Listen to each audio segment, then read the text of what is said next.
them accomplish that goal. So we'll use the soft tissue modalities and we'll use the passive modalities. However, our end goal is always to get people moving, because that's what's going to ultimately make the biggest difference in how they feel and allow them to accomplish their goals. Yeah, that's great. And this has been such I don't know, I'm seeing this topic a lot these days about, corrective exercise. And, Sure. even in, we talk about kind of our philosophy and our model of training through the Functional Aging Institute and, focusing on the older client. We talk about where's corrective exercise fit in, and who does it fit in with? And, there's so many kind of questions that swirl around that. And some people I know kind of dismiss corrective exercise, and they dismiss what we might call functional exercise, or functional training, and are very fundamental, traditional, almost purist. We have people kind of all in between the spectrum. So let's kind of start off right away with just talking about, since there is such a controversy, only do corrective exercise or only do strength training. What are your thoughts on this? Because you kind of have both worlds together. Sure, yes. And again, like anything and everyone has their opinion on what works best. And we're pretty open-minded about our approach. So for us, when we look at corrective exercise, I wrote a book, Corrective Exercise Strategies or Solutions to Common Hip and Shoulder Dysfunction, going back 3 or 4 years now. And it really was more of a look at how do you use exercise, and so we're just going to lump everything as exercise right now.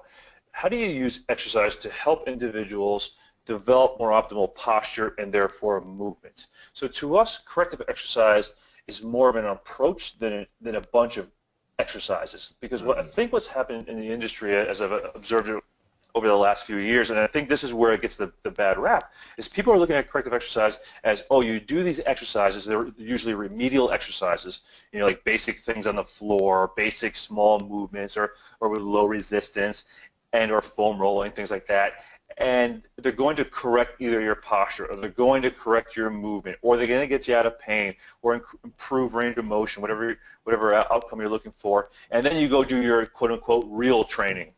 And to us, it's much more than that. And I'll just share with you, your listeners, what it is to us.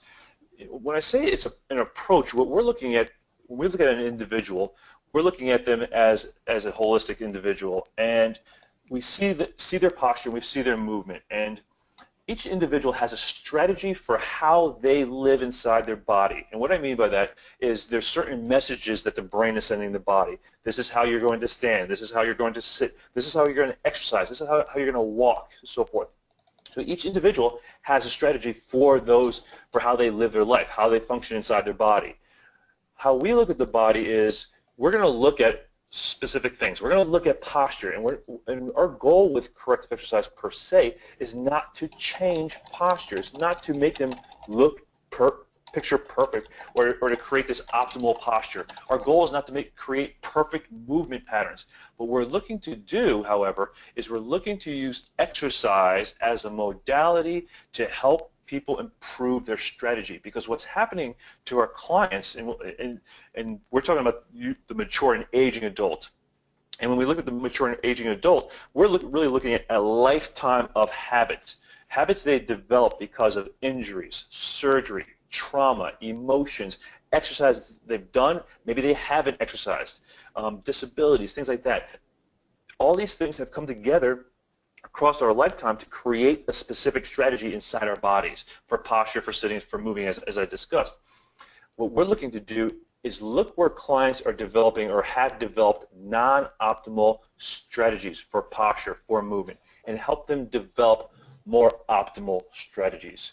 And we do that, a big portion of that is through corrective exercise. So for us, corrective exercise isn't trying to fix anything, it's trying to address the client's or the individual's greatest needs. So for example, if range of motion is limiting how a client stands, or is limiting their movement, or ability to get into a specific position for an activity they want to do, then yes, we're going to use some exercise or a strategy to help them develop better range of motion. If it's a muscle activation strategy that they require. We're going to help them develop a way to activate certain muscles so they can develop better joint centration or better alignment and control of their joints so that they can stand better, so they can move better, so they can accomplish their health and fitness goals. So for us, corrective exercise is an approach. We look and identify what the client needs through our assessment and through our history. Then we use a specific group of exercises to help a client develop more optimal alignment. Big key is correct, is improving alignment, so it's more ideal alignment. Improving breathing, because breathing is one of the best strategies for developing optimal stabilization and decompression of the trunk and spine, and then control, teaching an individual how to control their alignment, how to control their breathing through different movement patterns, and then integrating alignment, breathing, and control into the fundamental movement patterns of pushing, pulling, squatting, lunging, bending, rotating, and gait. So we take, it's more of a complete holistic package, corrective exercise being the beginning phases of that. However, the corrective exercise portion of it is what helps us lead into the fundamental movement patterns, all the things that we generally do or generally assign to, like this is what's going to make a client stronger or help them improve their balance. Corrective exercise is that gap, so to speak, or that stopgap to help them transition from where they are, the strategy they're currently in, to developing a more optimal strategy that allows them to successfully accomplish their health and fitness goals. Mm-hmm. So would you say corrective exercise is a fine-tuning strategy or not? I mean, would you kind of label it that way, or do you word it differently? I actually like that, because to me, it's all about fine-tuning. Now sometimes you're going to get a client and they just need overall gross, whatever you want to say, gross range of motion, Mm-hmm. gross movement. They just have to get moving. They just have to get active, do something. However, very quickly once somebody starts the process of getting moving, being more active, just you're addressing those gross issues, you're probably going to need to do some fine-tuning. And let me give you an example of that. So say you have a client, just say you have a 60-year-old individual that comes to see you, and they want to stay active. They understand they're getting older, they're losing range of motion. Maybe they don't feel so great. They have some aches and pains. They've been cleared to exercise. They just want to stay living healthy and aging healthy. So you start taking them through some fundamental movement patterns that they're doing pretty well, but now they start getting a little bit of tightness here. They have that, oh yeah, that chronic little shoulder ache, or yeah, my hip, that tight hip keeps coming back and getting me. Well, now you're going to have to be a little bit more specific. Like we try to take individuals from the time they come and see us, we want to be specific and progress them, because it's almost like martial arts. When you start on martial arts, traditional martial arts, you're going to have to, you start out as a white belt, then you graduate to whatever the next belt is, let's just say yellow belt, then you graduate to your whatever the next belt is, blue belt, green belt, whatever it may be. You have to go through and progress through certain fundamental steps to get to where you're a black belt, where you're doing all the fancy stuff, all the exciting stuff. And to us, we want to progress people the same way. So we're almost fine-tuning from the moment we get individuals to the moment they're doing all the fun stuff, the exciting stuff. We're constantly fine-tuning. And again, as I said, and I think this needs to be really pointed out, is we're not trying to make people perfect. We're fine-tuning to make them as perfect as we can get them. But the end goal is not perfection. We understand that people are going to live their lives. They're not always going to move optimally. They're not always going to breathe optimally. They won't always control their body optimally. However, the more perfect we can make their habits in the gym when they're in their session with us, the more likely that's going to fine-tune them when they get outside the session. So we're constantly fine-tuning individuals, because to us, if you have an athlete, and a great example would be a pitcher throwing a baseball, or a golfer trying to hit, sink a putt from like whatever 20 yards or so forth. Maybe not 20 yards, but 10 yards. That'd be a long putt. Yeah, obviously you can tell I'm not a golfer, but 10 yards. You would never say, hey, just go hit the ball. You would be very specific about how you have them address and approach that ball. And that's how we look at training. We want to be real specific about how we address our training, because like I said, the further we let our clients deviate from what's ideal, the less likely they are going to be able to adopt and develop more optimal habits. They're going to go right back into their old patterns. And for some clients, they can get away with it. But especially and you know this working with a mature adult client, the more you work with mature adults, they come to us because they've had problems that aren't being addressed by maybe a physical therapist, or maybe their current exercise program, or maybe their lack of physical activity altogether. So they need fine tuning, and it's just the degree and how much you want to fine tune each individual and how much they actually need based on, as we talked, their history. You know, what are they coming to you with? Some clients, we have to fine tune them a lot because they've had so many surgeries and so many issues, or they're so inactive throughout the course of their life. So there's a lot of fine tuning that happens right from the beginning. However, there's other clients where, you know, it's like I'll give you an example at the opposite end. I have a client that sees me once a week for half an hour. That's all he wants to do, half an hour for once a week. He golfs 2 or 3 times a week. He loves what we do. There's only so much fine tuning I can do in 30 minutes one time a week. He'll go home and do a couple exercises I give him. There's less fine tuning that I'll do with him because I don't have enough time to do all the fine things. But some clients I'll see 2 or 3 times a week. There's a lot more fine tuning because I have the time with them, and it's easier to spend the time and to correct all the things that, not correct, that's the wrong word, not correct, but identify and work on their biggest issues. So there is fine tuning that happens, and it really depends where the client is when you get them and what their ultimate goal will be. So, you know, you mentioned, you know, corrective exercise as kind of being, you know, an overall approach. Like it's not, these are the set of exercises that are corrective, right? And kind of Correct. learn these things and you're done. Correct. So it's an approach and it's philosophy. And, you know, I think about that in the same way of functional training, where, you know, functional training gets a bad rap. And I just wrote an article on this, and, you know, I was like, look, functional training is not a method, right? It's not one specific method. It's an outcome. And so there's a lot of different methods that you've got to use to get to that outcome. And so, I mean, do you view corrective exercise kind of along those same lines? Absolutely. And I really like how you put that. Is functional training got a bad rap too, and it still gets a bad rap because like, oh, you know, people get hung up on the terminology that it's functional training. So you're making, you know, because people sort of, excuse my language, bastardize the word. It's like, oh, I'm making you more functional for life. No, you're not. You're using an exercise to create an outcome. Exactly what you said. And they do stupid stuff in the name of functional training, and that's why it gets a bad rap.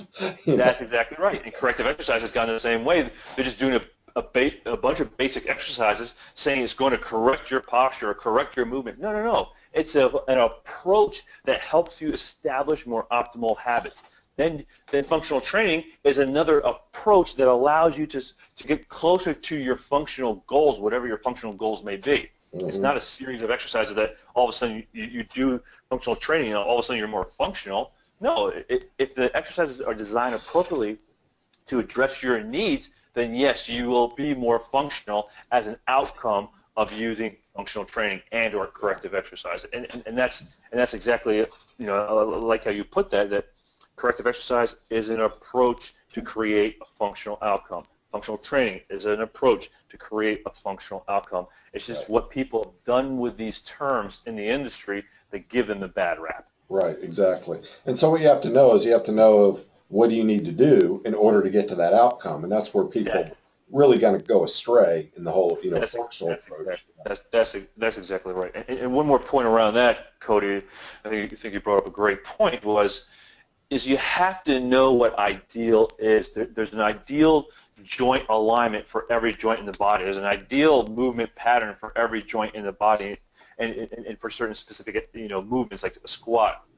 And if you understand what those ideals are, what we're trying to do is move our client closer to ideal. We're never trying to make them perfect, because I mentioned that earlier. Is corrective exercise gets a bad rap because it's like, oh, you're trying to make people too perfect. You just let them go move. I'm like, yeah, that's great, but the problem is they've just been moving their whole life, and that's what got them into their problems that they're in. The tightnesses, the chronic discomfort, the wear and tear in their joints, and that's why we're seeing younger people, more and more people, at younger ages have joint replacements. I'm seeing 50-year-old people having full hip replacements. I mean, this is ridiculous. I mean, it's out of control because people are just going and doing it and not really being conscious or mindful about how they're doing it.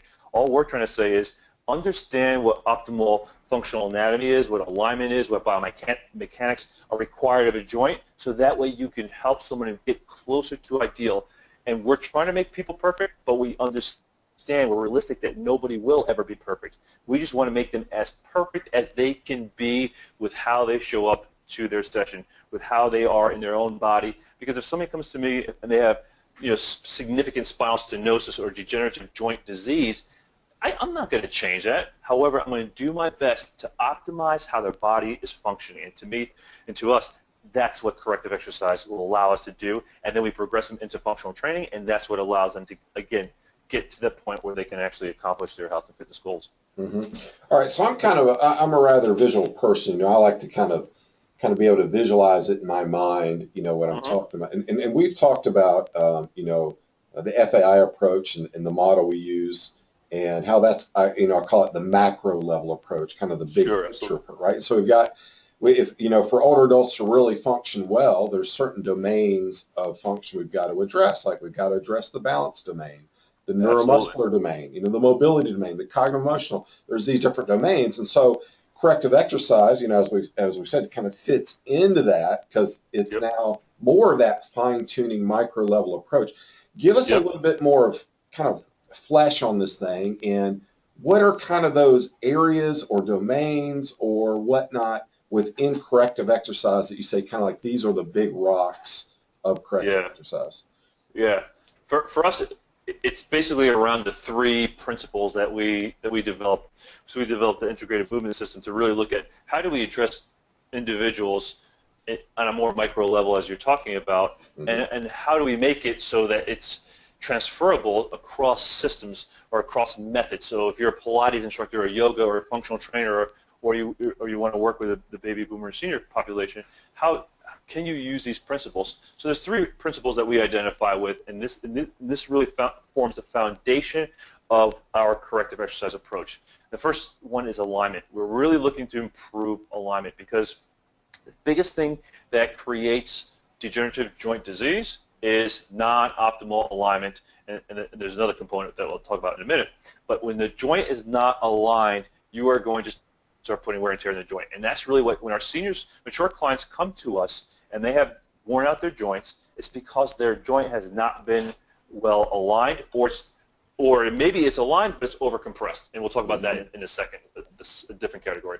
But most clients that have degenerated hips, they do not have optimal hip alignment. When they have degenerated spines, they do not have optimal spinal alignment. The second component of the foundation is breathing.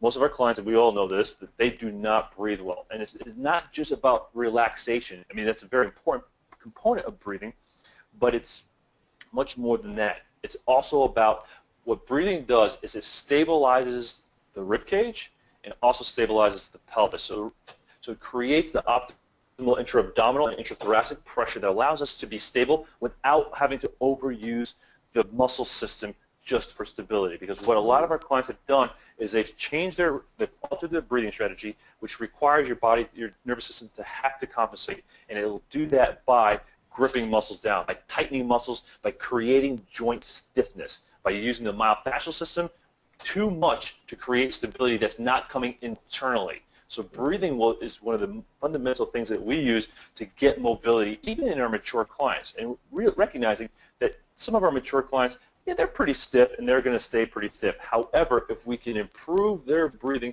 we know that we can increase their mobility pretty dramatically relative to their presentation.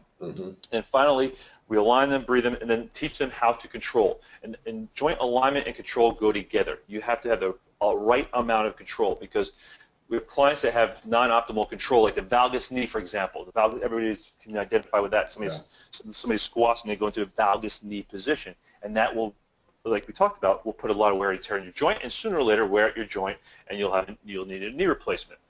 However, there's also a situation like for the hips, for example, where clients are over compressing their joint. they're using too much myofascial compression to stabilize their joint. For example, they don't have great control when they stand on one leg. We know many of our mature clients do not have great control when they stand on one leg. So what they do is they over-grip from their muscle system to create that stability. What happens, though, it also increases joint compression. So now you have a joint that's over-compressed. That will also wear your joint away. So either too little control or too much control or compression will lead to degeneration. So we have situations where it's on the opposite end of the spectrum. So what we want to do is develop the most optimal alignment and control, teaching the individual how to use their muscles in a manner that allows them to line up the joint and control the joint through their functional range of motion. So for example, like for the client who doesn't balance well, yeah, there's lots of balance drills you can do, and there's, Deborah Rose has a great program on balance training. What we look at as far as improving balance through a corrective exercise approach is, can we get that joint a little bit better aligned? Can we teach a client to control that joint a little bit better? Now let's take them into their balance training using that better alignment, that better control, so when they stand on one leg or when they get challenged on a balance board or a foam pad, that they have better ability to align and control the joint. Otherwise, they will go back to their old strategy, which is gripping or compressing and overusing the wrong muscles. So again, in that strategy, we're trying to identify where a client has lost ideal alignment and control, teach them how to develop more optimal alignment and control, and then take that into the functional patterns that they want to do. So that's the progression we use. Identify where they've lost the proper alignment and control, teach them how to do a better optimal alignment and control, and then take that into their functional patterns they will do. And of course, we'll be working with their breathing through this, because they need to be able to maintain that ideal breathing pattern through their different progressions as they go through their exercises. Yeah, it's really interesting to talk about the joint compression and the muscle activation, because I actually just lectured on this today to our students. It's just that basic biomechanical principle, the way because our muscles basically attach very obliquely to our levers, most of the time. Muscle activation, in order to create a limb movement, creates a lot of joint compression, Correct. because it's at a mechanical disadvantage, because it attaches so, in line with the lever instead of 90 degrees. And so, it's going to create a lot of compression just from, if you have a normal movement pattern. And so to heap on top of that more force, when it's completely unnecessary, think about that over time, right? Over a year, and over 10 years, and over 20 years, right? Absolutely. Yeah, absolutely. And that's where I think a lot of the strength training purists don't, maybe they're not working with this type of client, I don't know, or they're just not quite understanding that when you make the comment that any exercise done correctly is corrective. Well, it's kind of a half truth, because what if your person can't perform the movement correctly, and no matter how much you try to get them to perform it correctly, they can't perform it correctly because there's all these other issues that are going on, right? I mean, so it's correct. It's a difficult one. So all right, so kind of put this together. So I think we all kind of understand you're not saying, it's corrective exercise versus the world, right? It's not one thing versus the other. But kind of in a person's program, how much time do you typically spend on a corrective exercise kind of during a session? How do you integrate that? Yeah, we can look at it a couple different ways, because we're training basically one-on-one individuals, or maybe we're training two-on-one. So we're pretty individualized with our clients and our patients. So it's pretty easy to spend the appropriate time. There's clients that will come in, and if they've been with us for a while and they're really good about doing their homework, then there's very little time spent on quote-unquote corrective exercise. It's, you come in, we'll look at you real quickly, do a couple little quick assessments, boom, everything's ready to go. Let's get down. We'll do a little bit of breathing. We'll do a little bit of our what we call our activation patterns, but this is basically just it's just a warm-up series of exercises we do. And again, there also are quote-unquote corrective exercises as well, but they're also double as our warm-up patterns. And it's really just to get the client mentally in tune with a session, get them aligned as best we can for that session, get them breathing right, get them controlling right, and then get them up and moving. So for those clients, it may be 5-10 minutes at the most. Now we have other clients, depending, say they're, just say now we have a new client coming in, and they're coming in and either they have issues or they've recently been released from physical therapy and they haven't really been back to training. I may spend a little bit more time with them because there's an education piece that has to happen. So for some clients, it may be 15, 20 minutes of their session.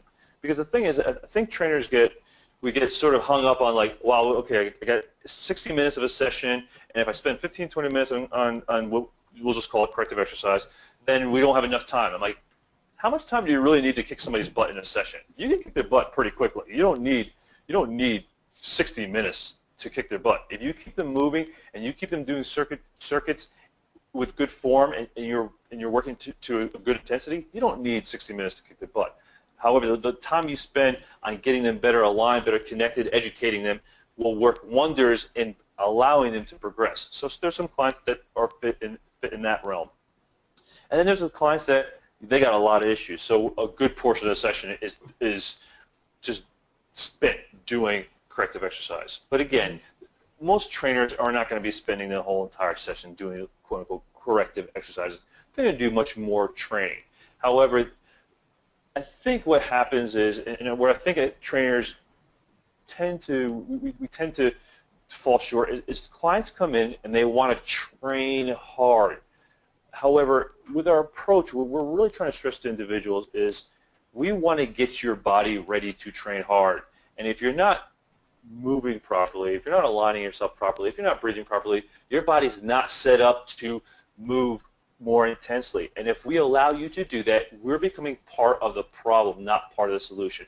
And what we're really trying to do is become part of the solution to help people move more efficiently. So, like I said, most of our clients fall somewhere between those three realms, where we're spending 5 to 10 minutes just prepping, getting them ready to move for 45 to 50 minutes of the session. There's a middle group where maybe I'm spending 15 to 20 minutes with them, and then they're moving for 25 to 30 minutes of the session, or 40 minutes of the session. Mm-hmm. And then there's the clients where a good portion, they're usually the new clients, and there's usually the clients that are coming to us that have quite a bit of dysfunction. They've had a lot of surgeries, or they have significant amounts of pain, and it takes more education. It takes longer to get them to where they want to go. So it really depends where your client is when they get to you. And again, if you're working in a group environment, then you're probably going to spend a little less time on corrective exercise, just because you just can't address everybody's individual needs. You're going to take a couple big bang exercises, like you may have them do, lie on the floor, do some breathing, three-dimensional breathing. You may have them do a couple bridges or some leg lifts to get their core activated. You may have them stand up and do some bodyweight squats just to align their joints, get their hips moving, get their ankles moving. So you may just use a couple just standard patterns that work well for a group of individuals, not knowing, because you just can't physically know everybody's needs or address everybody's specific needs. However, you're going to address a lot of the big needs. Get their trunk and spine lined up better, get their hips moving better, get their ankles moving better, get them functionally breathing better, and then get to their work. So you're not going to spend as much time, just because you can't address everybody's specific needs, and you have such a variety of needs in that group environment. Well, so for the kind of personal trainer, the one-on-one trainer, even if you're doing small group stuff, because if you're doing small group of 3 or 4 people, you can at least become more individualized and targeted. But kind of for just kind of an average trainer, who is going to be their primary client? Like if they're thinking, I'm thinking about integrating some corrective exercise, learning more, but will I use this stuff? Are my people too healthy? I mean, this is something where kind of like basically we all need some corrective exercise help at some point or another. It's kind of what are your thoughts on that? Yeah, and again, it's one of those things that we look at. There isn't one. When I go to these personal training workshops that you and I presented, a lot of these big workshops, and I ask people, how many of you have pain? Virtually every hand in the room goes up. 3/4 of the hands in the room go up. So if you have pain, you have dysfunction in your body. If you have chronic tightness, you have dysfunction somewhere in your body. It doesn't mean you can't do what you want to do. It doesn't mean it stops you, but it's telling you those are signs that your body is not functioning as optimally as possible. Now you talk about the mature client. So we're a young, relatively healthy population, supposedly a healthy population. Now you're taking the mature client, and now they have much more years on us. So they have many more years of postural habits and dysfunction and things like that. Well, we're all going to have things that we can address. So to me, to our approach, we're looking at every individual like we can help make them more optimal. Even if they're functioning well, even if they have no main complaints, we can help them function a little bit better somewhere in their body. So we're just looking at people and addressing what we feel, what they tell us from their history, and also what they feel that, like, their limitations are. If they're just generally healthy and they have no limitations, and we do our assessment and we don't find anything, well, then we're using our corrective exercises, the exercises that we lump into corrective exercise, as our functional warm-ups. Okay. We're not really addressing anything in particular. We're just trying to get somebody aligned and controlled and breathing better. So again, it depends on what your client's presenting with, but there's very few people that we talk to, whether they're our clients or just lay people, just at a party or something like that, or fitness professionals ourselves, that we don't talk about, hey, I have this chronic tightness in my hip, but like maybe it doesn't stop you, but you always notice that chronic hip tightness, or you always notice that little bit of discomfort after you're sitting too long. So we all have our issues, and that's what we're just trying to help people address, because it's these little issues when you're young that you don't pay attention to that start to become the bigger issues that our mature clients are then coming to us. So again, we're not saying it at all, but by any means, let's use corrective exercise for the entire session. It's just let's make sure that we're not overlooking things just because a client isn't complaining about their hip being tight. That we're professionals, just like a medical doctor. You may go in to see your medical doctor for a physical, and if you say everything is great, and your doctor's like, oh, great, but he never looks at you, you could have something seriously going on with you. He needs to do the physical exam. So we have to do our assessment to make sure that if the client is physically ready and able to do the things we want to, and if we find like, hey, they are able, then let's get right to the program, and we don't need to spend a lot of time trying to address their specific needs. Yeah, I mean, I know for myself, I'm in my mid-40s now, and I stay active and working out, but it seems like there's always something. There's always something happening with my body. It's like, okay, I got a little tweak of the shoulder, and what did I do? I don't know. I can't trace it back to anything. It's not like I was trying to, I don't try to lift really heavy anymore, and oh man, that tightness in my hip just keeps coming back. It's and they're starting to accumulate. So I'm obviously recognizing the value in corrective exercise and staying on top of it, and having to learn a little bit more even for myself. But I think also from an industry perspective and from working with clients is this is a level of, I guess, expertise and service that our clients really appreciate. I mean, you can make them feel better and move better. I mean, you mentioned kind of the older clientele wanting I just want to be able to live my life and live it well and do all the stuff that I want to do with my grandchildren and travel and work and whatever, and not feel so bad all the time, not to be fighting my body constantly. That's exactly right. And generally fitness is part of it, right? Just generally being fit, but when it comes down to decades of moving improperly or performing these work-related tasks improperly over and over again, I mean, at some point you need to get down and start doing some of these corrective exercise approaches. Absolutely. And the other thing I think you touched upon is there's a huge need for this. It's not just like, it's not going to take away from your business unless your business model wants to be, you want to train athletes. And I'll just say that athletes need this too, because I evaluate athletes all the time, and they're just as messed up as our general population are. They're just able to compensate better. Yeah. However, there's a huge need in the aging baby boomer senior population, the mature adult, for these services. And they're out there and they're looking for individuals just like us that have this higher level of knowledge, deeper level of specificity and fine-tuning that they need, because there's so few individuals that are doing it. That that's why we can stay busy, is because there's so few people that do what we do. And it doesn't mean that you have to have all your clientele like this. However, there is a huge need in our marketplace for the personal trainer that wants to work in this on this level. And that we are a testament to the fact that when you provide that kind of service for your clients, that that's specific to the mature population, and that's what I think the work that you and Dan are doing is so fabulous for our industry, because you guys, and I think we are the only people that really are addressing that population, and as our business model. That's our business model. We're not going after athletes. We're not going after the 20-somethings that want to do marathons and so forth. We're going after the mature adult that has these issues and needs these specific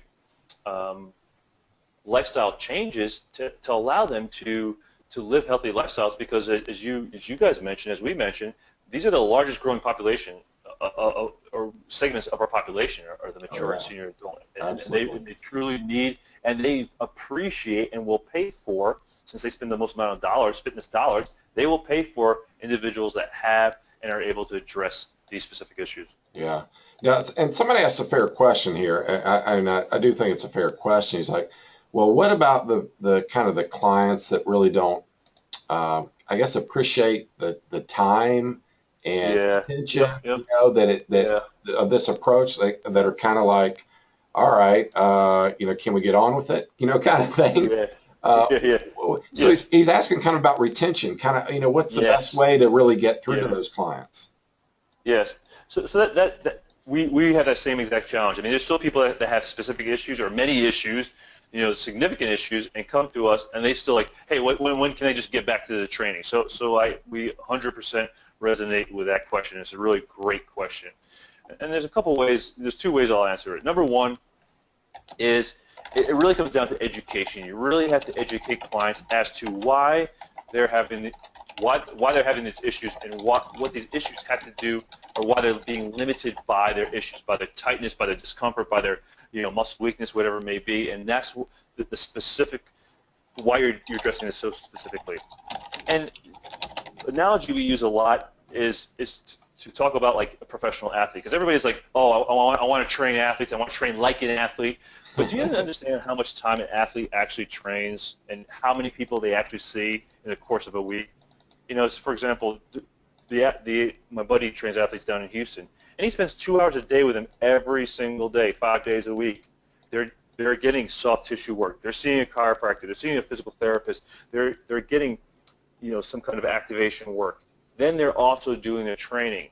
What we're trying to do is we want to train people. Our industry wants to train people like athletes, but we're not doing all the extra work that the athletes actually do. That we only see the fun stuff, the exciting stuff. So the biggest thing that it comes down to is the education piece of it. And the other thing that becomes a business model sort of a component to it is finding your ideal client, because we have clients that absolutely come into us and they'll say, hey, you know what, I just want to get to the real training, and I don't see the value. Even with education, they don't see the value in it because it doesn't feel like real training. Some of those clients we just have to let go. Unfortunately, we hate to lose business and we hate to turn people away, but it's just not the ideal client because they don't want to hear what our approach is. So some clients, you can work with them and educate them, and they're all on board. They may not like it 100%. They still want to get to the training, but they trust you enough that you're doing valuable stuff for them, so they'll give you that time to do it. And there's other clients that you just may find as your business model evolves that, you know what, these clients just aren't my ideal clients anymore because I see this need for them, and this will help them get to the next level. They don't want to take the time to do the work. And it's just like anything. It takes time to do the work. And athletes are doing the work, but they just don't talk about all the work they do.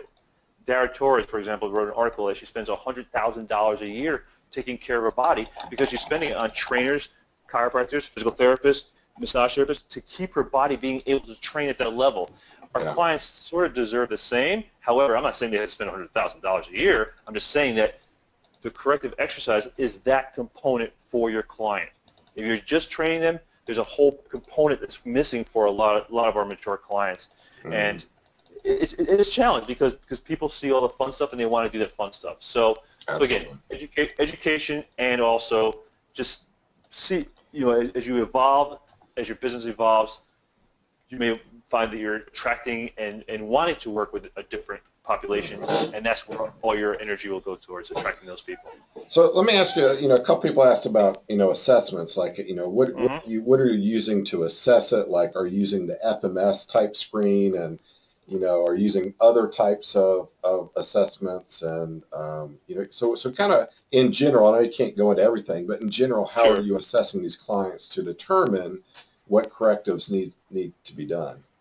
Yeah, we have our basic assessments that we use, and they're basic because what we've done is we've been able to get more information out of fewer assessments. So, for example, one assessment we'll always do with individuals is standing posture. And again, the goal is not to say, my goal is never to make somebody's posture picture perfect. All I'm trying to do is look at their posture and say, what is their starting position? Because most clients, how they stand is how they will start to move. So say, for example, your client is standing, and they're very kyphotic. When they go into their squat pattern, they don't all of a sudden lengthen their spine out and become less kyphotic. They squat right into their kyphotic posture. Just say they have an externally rotated hip on one side and standing. Now they're squatting with that externally rotated hip. So posture is a big assessment for us because it helps us identify areas where there's non-optimal alignment. We talked about that earlier. So posture tells us where non-optimal alignment is. Now say, I'll give you a flip scenario. Say somebody's standing and they have this externally rotated hip. But when they squat, they clean it up and it looks nice. The hip sinks right back in the socket. It's not externally rotated anymore. I'm not concerned about that externally rotated hip. What we're concerned about is when you see something in posture and then when you take them through a movement pattern like a squat. So the squat is another one of our big movement patterns. Does that same thing we saw in posture play out in their squat pattern? If it's yes, now that's a light bulb going off in my head that, hey, you know what? I probably need to address that. So we look at stance, standing posture. We look at the squat. We'll look at single leg stance because gait is essentially single leg stance. So we look at how somebody transfers load onto one leg. So again, if we see the externally rotated hip on one side, when they stand on that leg, do they keep that hip externally rotated or do they actually line themselves up? And generally speaking, if they're standing with external rotation, they stand up on that leg in external rotation. So we're looking again, we're matching what we see in posture to what we see through their movement screen. So we're going to use a squat, single leg stance. I may use a forward bend. We're always going to look at breathing. So I'm going to lay them down on the table. I'm going to check the range of motion of their hips, range of motion of the shoulders, and then we're going to look at breathing and just the rib cage position as they're lying there. Does the rib cage position as they lie there on the table match what we saw standing up? If they're kyphotic standing up, are they able to get out of it when they're lying down? If yes, then there's something they're doing when they're standing up that's leading to that posture. If they're still kyphotic when they're lying down, well, then that's kind of they're probably in a mature adult. They're probably kind of stuck in that posture. I don't know how much we're going to be able to change that alignment. So what we're really trying to do is match what we see statically with what we see dynamically through the non-dynamic assessments. Those are our go-to assessments that we use virtually on every single person. Okay, so I'm going to ask you two more questions from the audience here. The one is just following up with the example you gave about the squatting with the externally rotated hip. So the question is, right, do you not have them squat until you work on the hip more, or do you still have them squat? I mean, so how do you deal with that situation as needed? Yeah, sure. Okay, so say we see the posture, external rotated hip. They squat, externally rotated hip. What I'm going to do is lie them down on the table. Do they have joint range of motion issues? Probably, let's just say yes. Well, the first thing I'm going to address then, I'm going to address that hip rotation issue. Let me see if I can give them a little bit more joint range of motion. Let me see if I can do a couple movement patterns, corrective patterns that give them a little bit more ability to line that hip up in the right place. Stand them back up. Then I'm going to see, without any cueing at all, can you squat better? If yes, beautiful, we're done, let's go train. However, a lot of times what we find with our clients is that they've developed this habit or this motor pattern for a squat with external rotated hip. So we may need to they may have a better range of motion, but they're still not able to use that range of motion because their motor pattern hasn't changed. So now we're educating them, when you squat, John, I want you to sit your hip back in the socket. I want you to keep your foot tripod centered on the floor. Now, feel how and I'll have them feel on me or show them on me, or take a video of them. This is what you're doing. Here's what we want to see more ideal. So we're going to use visual, auditory, kinesthetic feedback for the client to help them develop a better squat pattern. And then that's sort of how we use that corrective exercise sequence. Identify where their dysfunction is, address that dysfunction, get them back up, start to integrate it back into the fundamental movement pattern, and then we'll use, like I said, the cueing when we need it. We don't want to over-cue the client, but we do want to use cueing because we do want to help the client improve their movement patterns. And a lot of times, just because you give them more range of motion or some better muscle activation doesn't mean the motor program for how they were using it has changed. So that's where the cueing and instructions, the education piece of it comes into play. Yeah, awesome. All right, so the last thing I want to ask about, because I'm getting lots of different questions related to a lot of the details of Sure. how do you and when do you and who do you and all these things. So I think really the big question is, how do people learn more from you about this whole philosophy and approach? So you just have come out with a great new program, so why don't you tell everybody about that?